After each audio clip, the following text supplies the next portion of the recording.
Assalamualaikum warahmatullahi wabarakatuh. Apa kabar anak-anak ibu semua pada hari ini? Mudah-mudahan kalian dalam keadaan sehat walafiat tanpa kekurangan suatu apapun.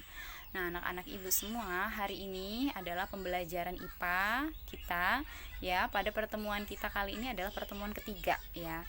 Nah, tujuan pembelajaran kita pada hari ini adalah kalian diharapkan mampu menjelaskan mengenai proses fertilisasi dan kehamilan. Pertama, yang kedua, diharapkan kalian mampu menganalisis video perkembangan janin ya. Kemudian yang ketiga, kalian mampu mengetahui macam-macam penyakit yang terjadi pada sistem reproduksi manusia. Nah, untuk itu kita akan bahas satu persatu. Nah, anak-anak semua, pertama kita akan membahas mengenai proses fertilisasi dan kehamilan pada manusia disertai dengan tahapan perkembangan embrio.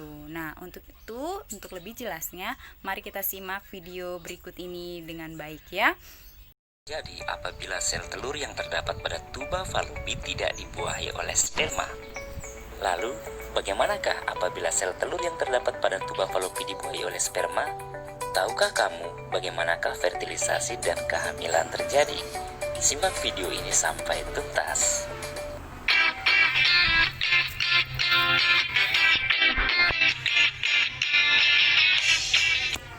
Fertilisasi terjadi jika sel telur pada tuba Fallopi dibuahi oleh sel sperma. Bagaimanakah prosesnya? Simak penjelasan berikut. Jika sperma masuk ke dalam vagina, sperma tersebut akan bergerak menuju tuba Fallopi.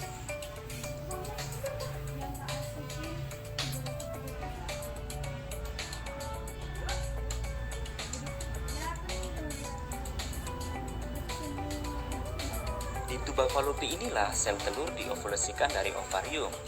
Setelah bertemu dengan sel telur, maka sel sperma akan masuk ke dalam sel telur dan terjadilah pembuahan atau fertilisasi. Fertilisasi adalah peleburan inti sel sperma dengan inti sel telur.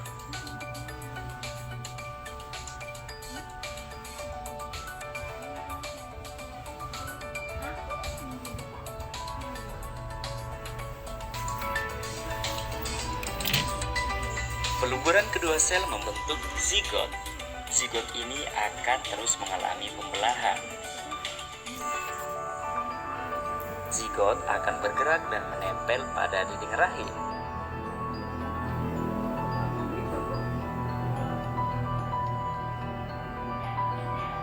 Proses inilah disebut dengan implantasi. Zigot akan terus membelah sehingga terbentuk embrio. Dan embrio mengalami pertumbuhan dan perkembangan dan membentuk janin. Janin memperoleh asupan makanan dari ibunya melalui perantara plasenta. Bagaimanakah proses perkembangan janin dalam rahim? Yuk simak penjelasannya.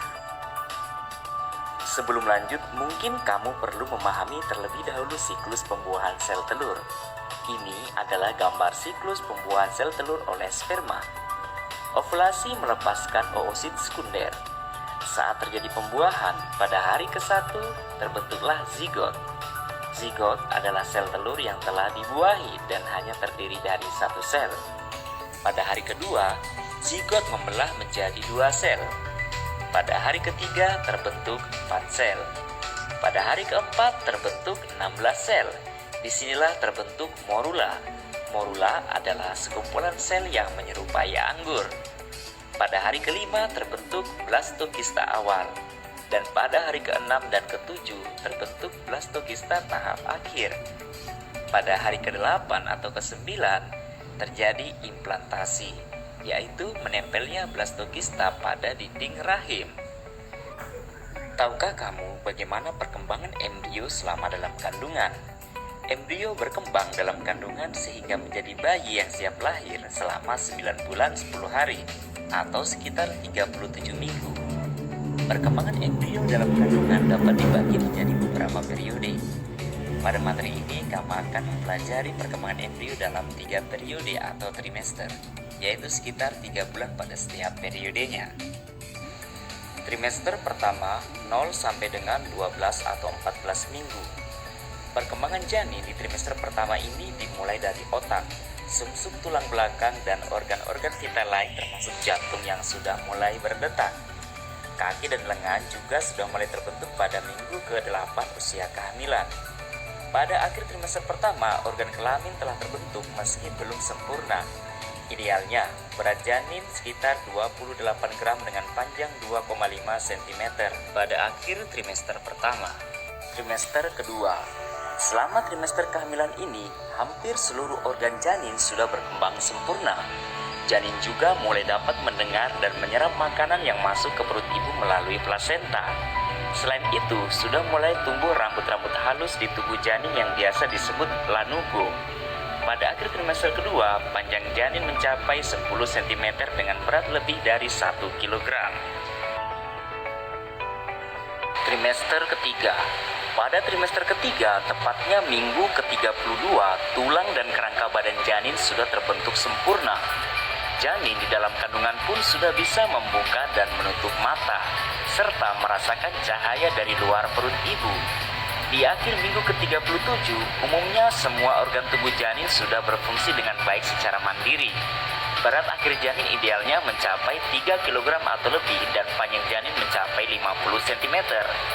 Minggu-minggu terakhir mendekati persalinan, posisi kepala janin idealnya sudah turun menghadap ke bawah menuju jalannya rahim sebagai persiapan kelahiran. Oke anak-anak semua, demikian penjelasan yang telah Ibu sajikan melalui video mengenai fertilisasi dan kehamilan serta perkembangan embrio di dalam rahim. Selanjutnya yang akan Ibu jelaskan adalah kelainan penyakit yang dapat terjadi pada sistem reproduksi manusia. Untuk itu, persiapkan diri kalian dengan baik ya. Mohon disimak penjelasan dari Ibu. Nah, anak-anak, ada beberapa penyakit yang mungkin terjadi pada sistem reproduksi manusia, yaitu contohnya adalah 1. HIV, yang kedua gonore, ketiga sifilis, yang keempat ada keputihan, kelima epididymistis, dan juga ada herpes simplex genitalia. Nah, ada 6 yang sudah Ibu sebutkan tadi dan masih banyak lagi jenis penyakit pada sistem reproduksi manusia lainnya. Lalu bagaimanakah upaya-upaya yang harus kita lakukan untuk terhindar dari penyakit-penyakit yang terjadi pada sistem reproduksi manusia itu? Ada beberapa upaya yang sebaiknya kita lakukan. Simak penjelasan Ibu baik-baik ya. Upaya-upaya yang dapat kita lakukan yang pertama adalah dengan menggunakan pakaian dalam bertekstur lembut dan menyerap keringat. Contohnya yaitu katun. Dengan demikian keringat-keringat yang ada pada organ reproduksi kita terserap dengan baik dan tidak lembab. Upaya yang kedua yaitu biasakan untuk selalu membilas organ reproduksi kita setiap selesai melakukan buang air kecil maupun buang air besar.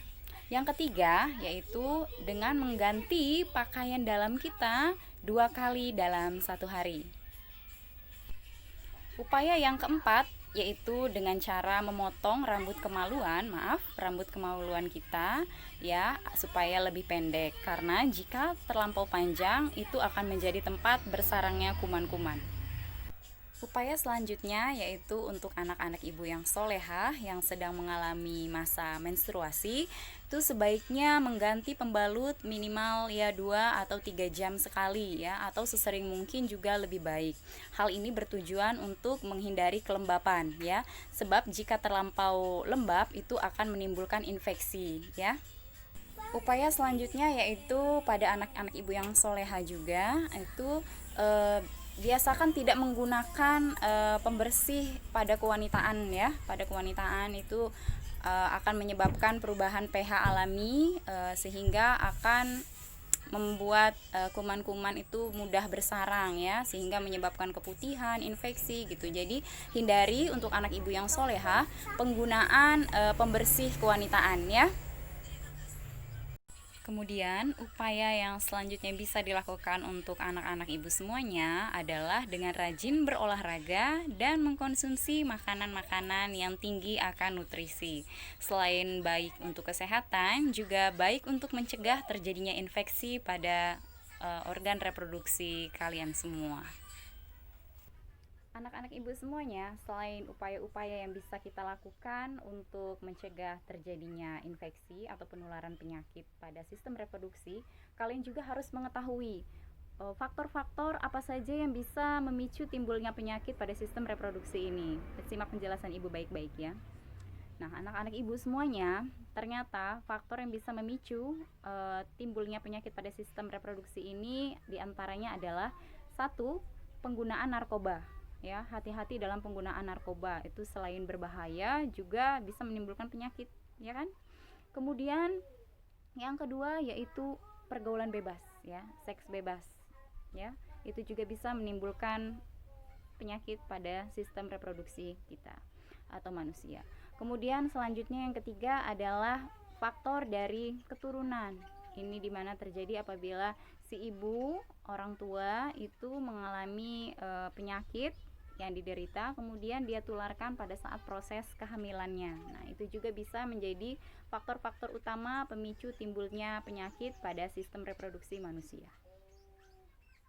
Anak-anak ibu semuanya, ibu berpesan dalam pembelajaran kita, pertemuan kita yang ketiga pada kali ini sangat riskan sekali karena banyak kasus terjadi sebab ya itu pergaulan bebas, dan ibu sarankan dan ibu harapkan kalian bisa menjaga diri kalian, menjaga masa depan kalian dengan baik, dan bisa dan pandai pula memilih teman pergaulan kalian, sebab dari mereka juga kita mendapatkan pengaruh yang sangat besar, ya, pengaruh yang besar dalam kehidupan kita.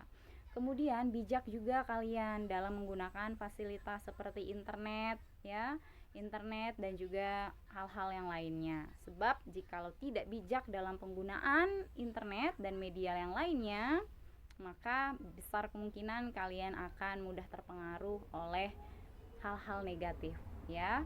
Demikian anak-anak ibu semua pembelajaran kita pada hari ini. Mari kita tutup pembelajaran kita pada hari ini dengan doa kafaratul majelis. Subhanakallahumma wa bihamdika asyhadu alla ilaha illa anta astaghfiruka wa atubu ilaik. Ibu akhiri, wassalamualaikum warahmatullahi wabarakatuh.